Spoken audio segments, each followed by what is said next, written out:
이사야서 49장 14절에서 21절 교독하겠습니다. 제가 먼저 읽겠습니다.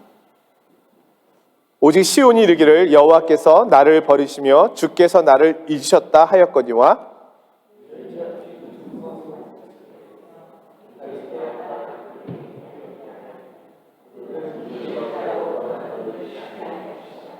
내가 너를 내 손바닥에 새겼고 너의 성벽이 항상 내 앞에 있나니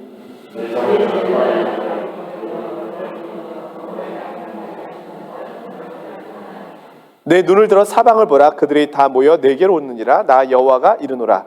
내가 나의 삶으로 맹세하노니 내가 반드시 그 모든 무리를 장식처럼 몸에 차며 그것을 띠기를 신부처럼 할 것이라.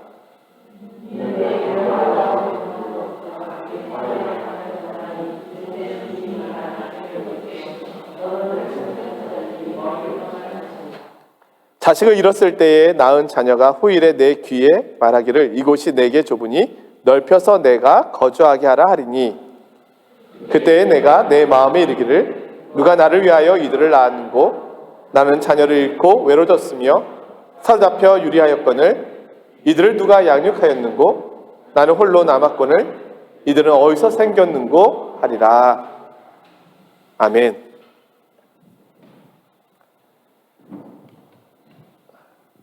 이사야서 말씀을 보고 있습니다.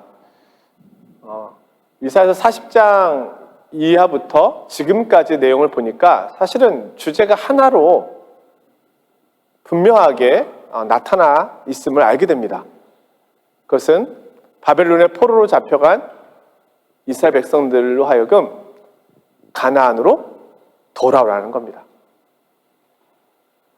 아브라함에게 하나님께서 거룩한 씨에 대한 약속을 주셨잖아요. 내게서 날 씨를 통하여 천하 만국이 복을 받게 될 것이다.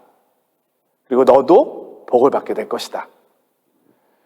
근데 아브라함에게 준 이 언약의 약속이 이삭과 야곱을 거쳐서 이제는 이스라엘 백성 전체에게로 흘러오게 되죠. 그래서 출애굽한 이스라엘 백성들은 시내산에서 하나님과 언약을 맺잖아요. 마치 아브라함이 하나님과 언약을 맺었던 것처럼.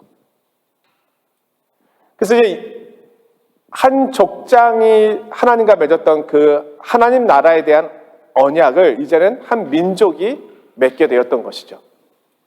근데 언약에는 조건이 있습니다.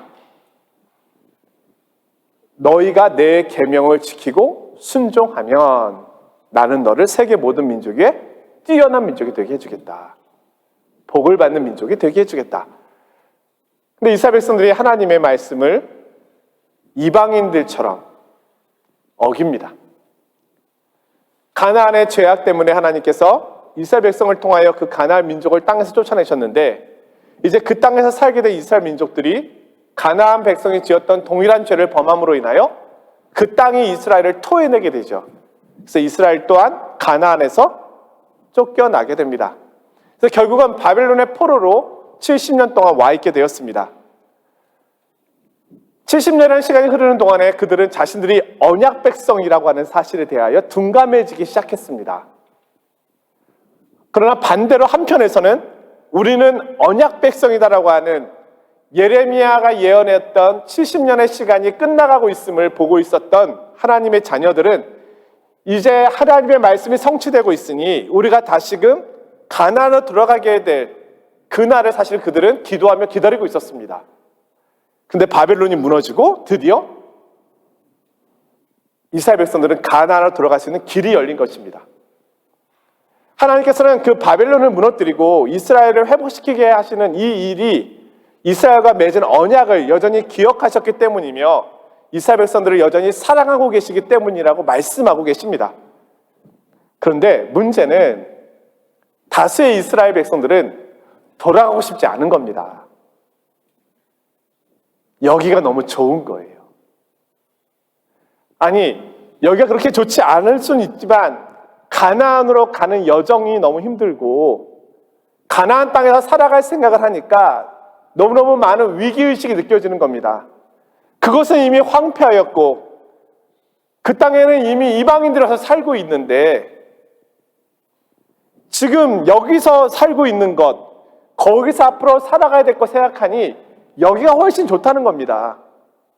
그래서 그들은 이곳에 머물러 있기를 많은 이들이 원했습니다. 그러한 그들을 향하여 하나님께서 계속해서 말씀하고 계시는 겁니다. 나는 여전히 너희들과 맺은 언약을 기억하고 있다.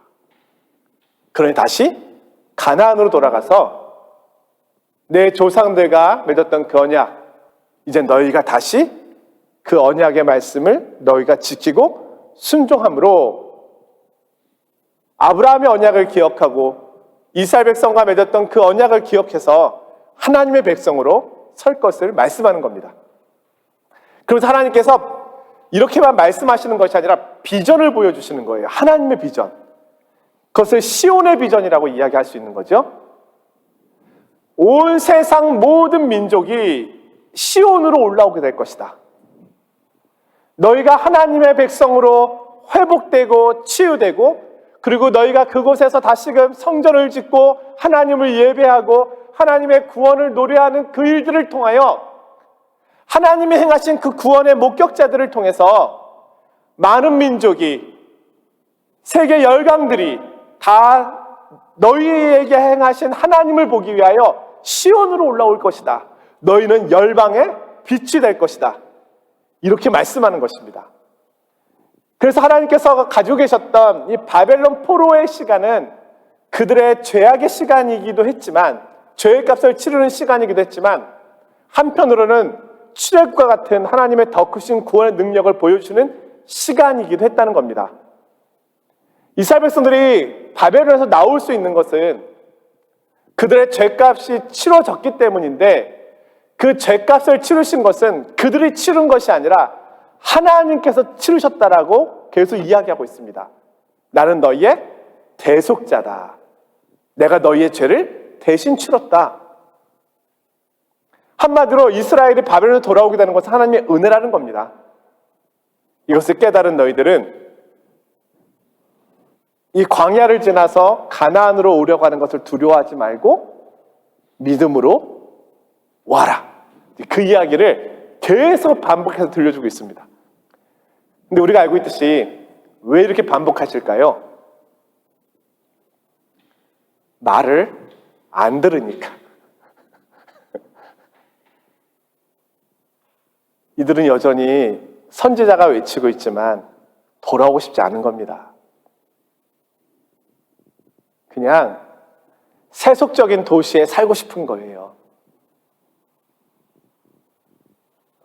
하나님의 나라, 하나님의 약속에 대한 관심보다 지금 충분히 바벨론은 무너졌지만 페르시아가 준 자유가 있지 않느냐. 나는 이 세속 도시에서 충분히 생활하며 살아갈 수 있다. 그들이 섬기는 신, 그들이 가지고 있는 이방인들의 어떤 죄악된 문화, 그런 것들과 적당히 타협하면서 그렇게 살아가는 것이 좋다는 겁니다. 구태여 이 모든 것을 다 버리고 오직 유일신 하나님만을 바라보고 그분의 말씀만을 따라 살아간다는 것이 어떤 면에서 그들은 너무너무 답답하고 고리타분하며 옛날 조상들이 했던 일이라고 여겨졌다는 거예요. 그래서 하나님께서 계속 반복해서 이야기하는 것입니다. 그리고 또 하나는 하나님께서 이렇게 반복하시는 이유는 이들이 돌아오는 길이 여전히 두렵다는 거예요. 광야 1200km나 되는, 그것도 유력한 도시들을 피해서 와야 되는 이 여정이 너무너무 힘들고, 또 와서 가나안 땅을 개척해서 다시 시작해야 되는 그것이 너무너무 고통의 순간일 거라고 미리 짐작했기 때문입니다. 근데 하나님께서 오늘 그러한 이스라엘 백성들에게 계속해서 내가 너희를 불러냈고 너희들을 인도할 것이며 지키시겠다고 약속하십니다. 근데 오늘은 이스라엘 백성들을 다른 방식으로 설득하시는 장면이에요. 오늘 본문에 보시면은 14절에 이렇게 말씀하거든요. 오직 시온이 이르기를, 이스라엘이죠, 여호와께서 나를 버리시며 주께서 나를 잊으셨다 하였거니와. 사실 이스라엘 백성들은 여전히 하나님에 대한 아픔이 있어요. 자신들이 잘못한 건 생각하지 않고 하나님께 맞은 것만 생각하는 거예요. 우리 자녀들이 간혹 그럴 때 있잖아요. 부모가 자녀를 얼마나 사랑했는지는 기억하지 못하지만 한번 소리친 거 기억해요. 그때 내가 얼마나 상처받았는지 알아요? 뭐 이런 거죠. 예? 내가 그때 얼마나 아팠는지 알아요? 예? 얼마나 속상했는지 알아요? 다리 밑에서 주워왔다는 얘기가 내게 얼마나 큰 상처가 됐는지 알아요? 진짜 주워왔는 줄 알았잖아요. 뭐 이제 이런 거죠. 오직 말 안 들었으면 그렇게 했겠어요? 이스라엘 백성들이 바벨론 포로 시간 동안에 하나님이 우리를 버렸다고 생각했다는 거예요. 근데 이건 누구 생각이에요? 이스라엘 생각이에요. 하나님이 이들을 버린 적이 없거든요. 단지 이들을 연달하고 훈련했던 것뿐이죠. 근데 이스라엘 백성은 그렇게 생각하지 않아요.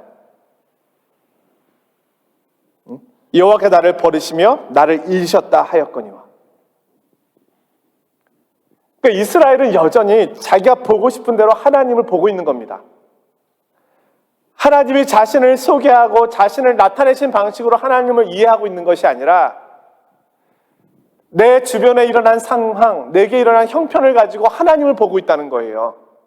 그들 나름대로 결론 내린 거예요. 하나님이 우리를 버렸기에 우리가 바벨론에 와 있었던 거 아니냐? 근데 이제 다시 하나님이 나타나셔서 나는 너희를 버린 적이 없다 하고 가나안으로 돌아가라고 하는데 그분을 어떻게 신뢰할 수 있겠느냐?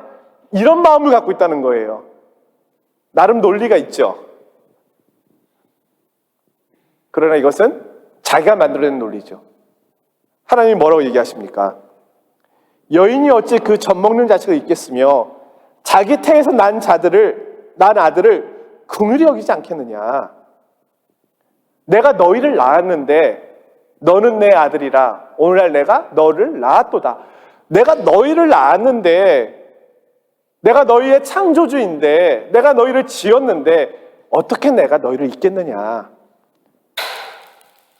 부모가 설령 자기 태에서 난 자녀를 잊는다 하더라도 나는 그 모성애보다 더 큰 사랑을 갖고 있다. 이 세상에서 우리가 이야기할 수 있는 가장 큰 사랑은 어머니의 사랑이겠죠. 모성애. 그렇죠? 자신의 생명과 바꾸면서 자녀를 출산하는 거 아니겠습니까? 그리고 그 사랑으로 자녀를 양육하고 키우는 거잖아요. 아이가 아프면 어떤 생각이 듭니까? 차라리 내가 대신 아팠으면. 아이가 고통 중에 있으면 어떻게 생각합니까?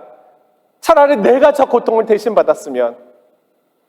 내 눈이라도 빼어줄 수 있다면, 내 다리라도 나눠줄 수 있다면, 내 심장, 내 콩팥이라도 줄 수 있다면, 이런 마음을 사실은 우리 부모님들이 갖고 계신 거잖아요.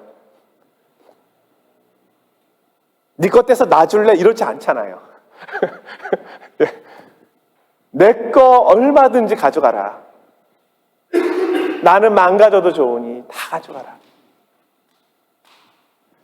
근데 하나님의 사랑은요, 이 사랑보다 더 크다는 거예요. 내가 어떻게 너희를 잊겠느냐. 결국 이스라엘 백성들은 잘못 생각하고 있었다는 거예요. 아직도 나를 모르느냐. 오늘 우리가 하나님에 대하여 잘못 생각할 수 있습니다. 나의 형편과 나의 환경과 나의 주어진 여건들 때문에 내가 임의대로 판단하는 거예요. 하나님은 나를 멀리 하신다? 하나님은 나를 떠나셨다? 하나님은 나의 기도에는 응답하지 않으신다? 하나님 나를 사랑하지 않으신다? 이거 다 자기 생각이에요. 성경에 그런 말씀 있어요?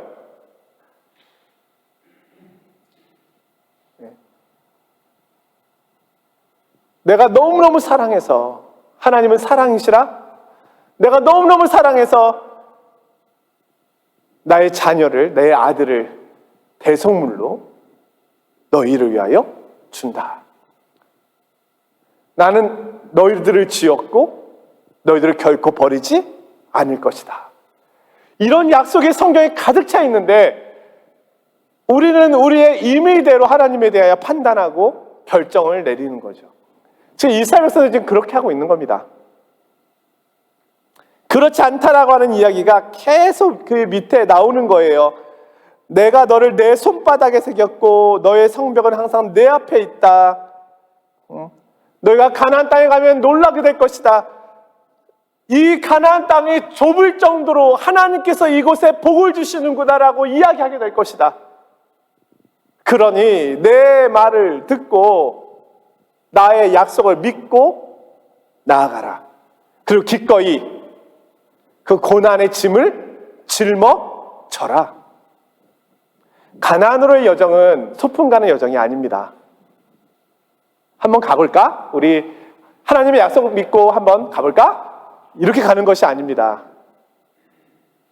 이전에 있던 것들을 다 포기하는 것입니다. 바벨론 생활, 페르시아 생활, 내 주머니에 속에 있었던 우상들을 다 꺼내놓는 것입니다. 나의 안전과 나의 미래를 하나님 앞에 의탁하는 것입니다. 내 자녀들과 우리 가문의 미래를 하나님 앞에 맡기는 것입니다. 황무지인 가나안 땅에 나의 삶을 다 의탁하는 것입니다. 결코 쉽지 않습니다. 그러나 하나님의 약속을 믿는다면 그렇게 해야 한다는 겁니다. 이것이 믿음이에요. 그것을 말씀하고 있는 거잖아요. 이 말씀을 듣고 순종한 이들이 있습니다. 그들에 의하여 가나안은 다시 개척되고 성전은 다시 세워지게 되고 이스라엘 백성들은 율법을 다시 낭독하고 하나님 앞에 회개하며 부흥운동을 일으키게 되죠. 그거 이제 그 이후에 펼쳐질 이야기죠. 저는 이사야서 말씀 볼 때마다 우리의 하나님 나라 여정이 생각이 납니다. 가나안 땅을 영적으로 본다면 하나님 나라잖아요. 우리는 지금 하나님 나라를 향해 가고 있잖아요. 우리의 목적지는 하나님 나라잖아요. 파리도 아니고 대한민국도 아니죠. 하나님 나라잖아요. 근데 하나님 나라로 가기 위하여 때로는 내 주머니에 있는 우상들을 내려놔야죠. 나의 익숙한 것을 내려놔야죠. 나의 의심들을 내려놔야죠. 때로는 광야 황무지를 가야죠. 나에 대한 안전을 하나님 앞에 의탁해야죠. 세상에 의탁했던 나의 안전에 대하여 하나님의 약속을 믿어야죠. 그리고 그 땅을 개척해야죠. 하나님 나라를 가기 위하여 우리는 우리에게 맡겨진 부르심의 자리가 있잖아요. 교회를 세우고 가정을 세우고 단단한 황무지가 된 그 땅을 개간해서 씨앗을 심고 눈물로 씨를 뿌리고 반드시 기쁨으로 단을 거두게 해주실 것이라고 하는 하나님의 약속을 믿고 그렇게 우리가 나가는 거 아닙니까? 오늘 우리가 기도하는 것도 사실 그런 목적 아닙니까? 하나님의 약속을 믿기 때문이고 하나님 나라를 위하여 부르심을 받았기에 내가 있는 그곳이 하나님의 나라가 세워져 가는 곳이 될 수 있도록 가정을, 교회를 개간하기 위하여 그리고 또 내 마음을 다시금 다짐하고 개간하기 위하여 우리가 기도의 자리에 나오는 거잖아요. 근데 이것은 믿음입니다. 기도의 자리는 믿음입니다.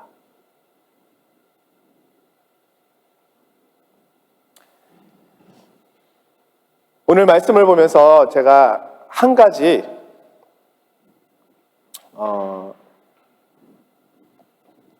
또 생각해 본 것이 있습니다. 자, 이스라엘의 바벨론 포로에서 돌아오는 것은 하나님의 은혜잖아요. 그리고 이스라엘 백성들은 군대로 무장되지 않았습니다. 이들은 가나안에 싸우기 위하여 가는 것이 아닙니다. 하나님의 약속을 믿고 성전을 짓기 위해 가는 것이죠. 그런데 이 이사야서 말씀도 그렇고 예언서의 말씀도 그렇고 또 역대하의 말씀도 그렇고 이스라엘 백성들은 이 말씀을 오해를 하기 시작했습니다. 그래서 시오니즘이라고 하는 시온주의를 만들어냈습니다. 시온주의의 출발에 대한 내용을 보니까 이게 또 프랑스하고 관계가 있더라고요.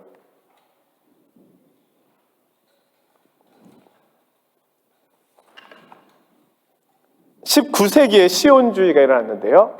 이 시온주의는 크게 두 가지의 관점에서 나타납니다. 하나는 정치적 시온주의, 하나는 종교적 시온주의입니다. 종교적 시온주의는 이스라엘 땅에 유대인 신앙촌을 세워야 된다는 거예요. 한마디로 성전도 짓고, 지금으로 말하자면 제3성전을 지어야 된다는 거예요. 지금 예루살렘 성전이 무너졌잖아요. 그 무너진 곳에 제3성전을 지어야 된다라는 것이죠. 정치적으로는 팔레스타인 땅에 인종차별을 받고 있는 유대인들을 위한 장소를 합법적으로 만들어야 한다. 그러니까 이스라엘 국가 건립입니다. 이 두 가지 시오니즘이 사실은 19세기 말에 대두돼서 지금까지도 팔레스타인 땅은 평화가 없는 곳이 됐잖아요. 이 출발이 이제 19세기인데 그 발단이 되었던 것이 1894년 유대인으로 프랑스 군인으로 대위로 복역하고 있었던 이 드레피스라고 하는 사람이 독일에 극비 문서를 넘겼다. 프랑스의 군사 기밀을 독일에 넘겼다라고 하는 죄로 종신형을 받게 됩니다. 근데 사실은 죄가 없는 누명이었다고 하죠. 간첩으로 몰렸다.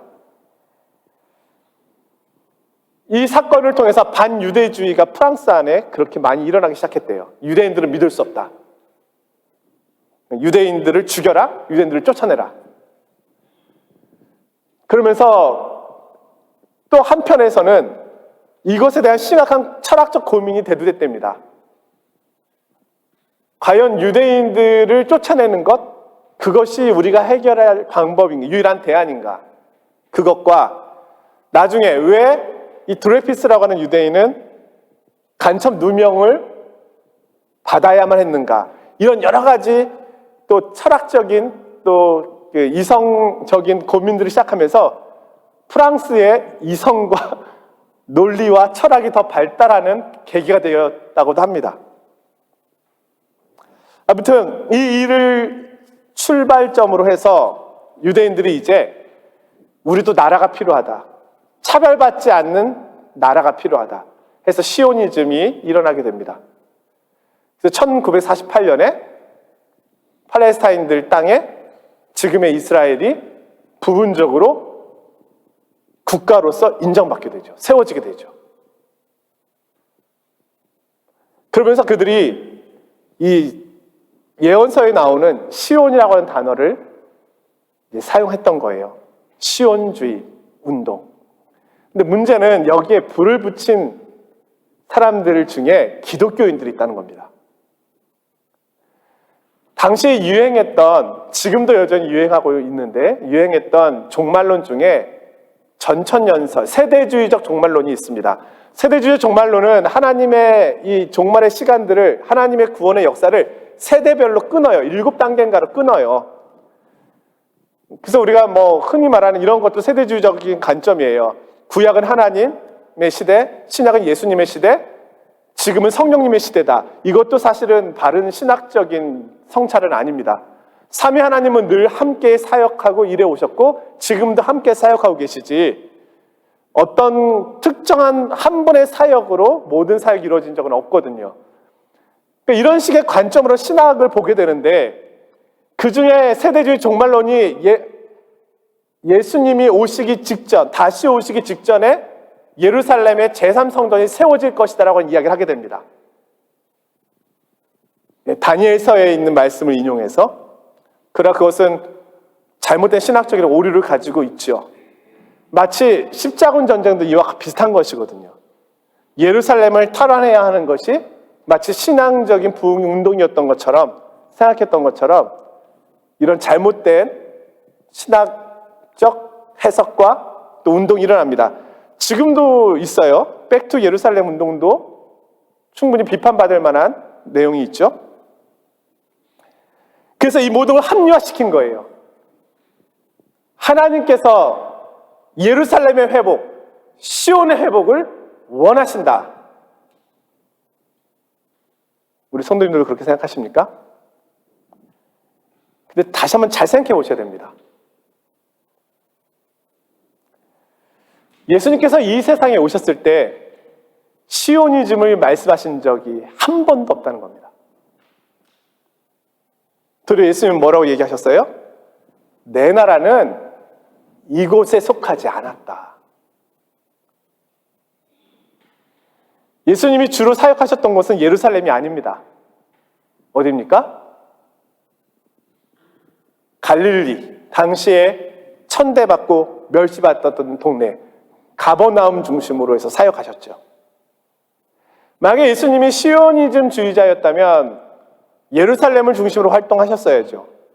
그리고 성전의 회복을 얘기하셨어야죠. 근데 예수님이 뭐라고 얘기하셨습니까? 도리어 성전을 청결케 하시면서 내가 성전이다. 사실 예수님께서 사역하신 모습을 보면 그 어디에도 제3성전에 대한 가능성에 대한 부분을 언급하고 계신 부분은 없습니다. 도리어 이제는 새 언약이 시작되었음을 이야기하십니다. 아브라함과 이삭과 야곱 그리고 이스라엘 백성 맺었던 언약, 이제는 하나님과 예수 그리스도를 통해서 맺어진 그 새 언약 속에 그 언약을 믿고 따라오는 그리스도에게 속한 자들을 통하여 그들에게 구원을 베푸시는 방식으로 아브라함의 언약이 예수 그리스도 안에서 성취되는 방식으로 나타나게 되는 거죠. 아브라함에게 말씀하신 거룩한 씨가 궁극적으로는 예수 그리스도였음을 보여주는 것이죠. 그리스도 안에서 펼쳐질 세상이 새로운 세상이고 진정한 하나님 나라의 회복이며 시온의 회복임을 말씀하신 겁니다. 시온은 땅의 문제가 아니고 또 혈통적 이스라엘의 문제가 아니라 영적 이스라엘의 문제요, 하나님 나라에 대한 이야기였던 겁니다. 근데 많은 그리스도인들이 아직도 이 시오니즘의 회복에 대한 관심을 갖고 있어요. 물론 저도 이스라엘에 대한 관심은 늘 있지만, 그러나 그것은 우리가 가지고 있는 주입된 종말론의 영향이 크다고 보여지고요. 예수님께서는 이 세상에 오셔서 12제자를 모으십니다. 구약의 12지파 대신에 새로운 나라가 시작되었음을 보여주시기 위하여 12지파로 새로운 공동체를 이루십니다. 그리고 이 12지파가 이방의 빛이 되게 하십니다. 예수 그리스도에게 속한 12제자를 통하여 땅끝까지 주의 복음이 증거되도록 하는 열방의 빛이 되게 하시는 일을 감당하십니다. 이것이 신약의 성취입니다. 구약에 나타난 이 시온 사상은 장차 펼쳐질 하나님 나라에 대한 그림자로서의 존재이지, 이것이 앞으로 실현될 궁극적인 이 땅에서 펼쳐질 이야기는 아닌 것입니다. 더 중요한 것은요, 지금 이스라엘 백성들을 시온으로 인도하시는 하나님은 이들을 군인으로 키우지 않으셨습니다. 폭력과 싸움으로 가나안을 차지하게 하지 않습니다. 도리어 이들은 가나안에 가서도 멸시를 받고 무시를 당합니다. 황폐화된 곳입니다. 그들은요, 하나님의 약속을 믿고 순종함으로 고통 중에 그 고통을 감내함으로 가나안 땅을 개간하기 시작합니다. 지금 이스라엘 백성들이 팔레스타인에 생하고 있는 일은 폭력적이고 제가 가끔 뉴스를 들으면 이에는 이, 눈에는 눈, 모세 율법을 가지고 보복한다고 이야기하더라고요. 심지어는 모세 율법이 아니라 누굽니까? 가인의 후손으로 왔었던 람에게 율법, 너희가 날 한 대 때렸으면 우린 7대 때린다. 이런 식으로 하고 있는데 이것은 시온의 회복이 아닙니다. 우리가 알고 있는 시온의 회복은 어떤 겁니까? 사자들이 어린 양과 뛰놀고 독사골의 어린이가 손을 넣어도 물지 않는 그 나라. 사자가 어린 양이 되는 나라입니다. 사자가 어린 양을 폭력적으로 가둬두고 묶어두는 나라가 아닙니다.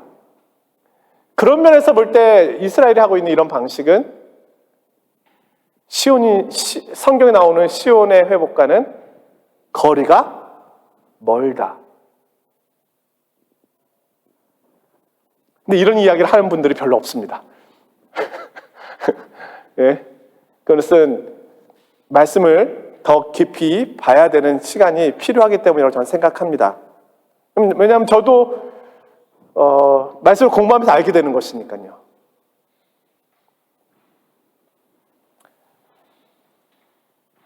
영적인 시온의 회복은 폭력이 아닌 섬김과 사랑에서 오는 것입니다.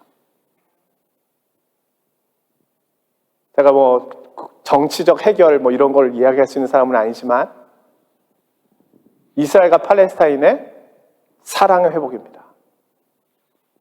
그것이 없으면 이 전쟁은 끝이 나지 않을 겁니다. 평화의 땅이라는 이름을 가진 예루살렘은 샬롬을 잃어버린 지속적인 전쟁 속에 거하게 될 것입니다. 요셉이 형들의 죄악을 자신의 몸에 짊어졌던 것처럼 팔레스타인의 연약함, 또 이스라엘의 연약함을 짊어지는 것. 누가 그 일을 하십니까? 예수 그리스도. 결국 예수 그리스도께 돌아올 때만이 예루살렘 땅은 평화의 땅이 될 수 있습니다. 마찬가지로 오늘 저와 여러분이 살아가고 있는 이 현장, 삶의 자리가 바로 이 하나님의 나라의 성취의 실현의 자리입니다. 근데 어떻게 우리가 서 있는 곳이 하나님의 나라가 될 수 있을까요? 그것은 예수 그리스도가 하셨던 것처럼 형제의 연약함을 짊어지는 것이고 하나님 말씀에 나오듯이 하나님을 사랑하고 이웃을 사랑하는 방식으로 하나님 나라가 회복됩니다. 그래서 오늘 우리가 교회 안에서 또 교회가 이 시대의 사명이 무엇인가를 이야기할 때 바로 이것을 말합니다. 하나님 나라 운동. 하나님을 사랑하고 하나님을 향한 그 사랑으로 이웃에 대한 사랑을 실천할 때 비로소 교회가 서 있는 그곳이, 교회가 서 있는 그 주변이, 또 그리스도인이 된 내가 있는 그곳이 하나님의 나라가 된다. 사자와 어린 양이 함께 뛰노는 곳이 된다. 물론 이것은 앞으로 펼쳐질 이상적인 하나님 나라의 모습이지만 실제로 예수 그리스도께서 거주셨던 그곳에 이런 평화가 있었잖아요. 초대교회에 이런 평화가 있었잖아요. 부흥회 때 이런 평화가 있었잖아요. 오늘 우리가 감당해야 될 사명은 바로 이것입니다. 내가 몸담고 있는 교회, 내가 몸담고 있는 가정, 내가 몸담고 있는 직장, 내가 몸담고 있는 공동체가 사랑과 평화의 공동체가 되도록 하나님을 경외함으로, 짐을 서로 나누어 줌으로 그렇게 되어가는 것. 그것이 하나님께서 보여주신 하나님 나라의 꿈입니다. 우리 주님께서 다시 오실 때 과연 이 세상은 어떤 모습으로 있을까를 고민해 봅니다. 시오니즘이 자들이 얘기하는 것처럼 제3성전이 세워져서 모든 열방과 민족이 이스라엘 앞에 무릎 꿇게 되는 그날 예수 그리스도께서 오실까요? 아랍인들을 몰아내고 그곳에 제3성전이 세워지는 것이 주님의 오심의 모습일까요? 아니죠. 교회가 교회되게 되고 성도가 성도되게 되고 우리가 복음의 능력에 사로잡혀서 살아가는데 이 거룩함에 대한 최고의 세상의 저항이 올 때,